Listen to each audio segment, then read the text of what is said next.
Hi friends. நம்ம கிச்சனில் உள்ள இந்த கிராம்பில் என்னென்ன பெனிஃபிட்ஸ்லாம் இருக்குது அப்படிங்கிறத நம்ம பார்க்கலாம்.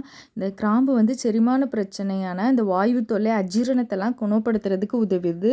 அது மட்டும் இல்லை, இதில் ஆன்டி ஆக்சிடென்ட்டும் விட்டமின் சியும் இருக்கிறதுனால நமக்கு நோய் எதிர்ப்பு சக்தியை அதிகரித்து கொடுக்குது.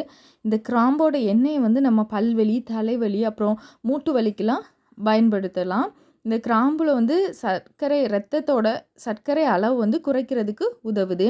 இந்த கிராம்பு வந்து கல்லீரலுக்கு ரொம்ப ரொம்ப நல்லது. கல்லீரலை சுத்தப்படுத்துறதுக்கு யூஸ் ஆகுது.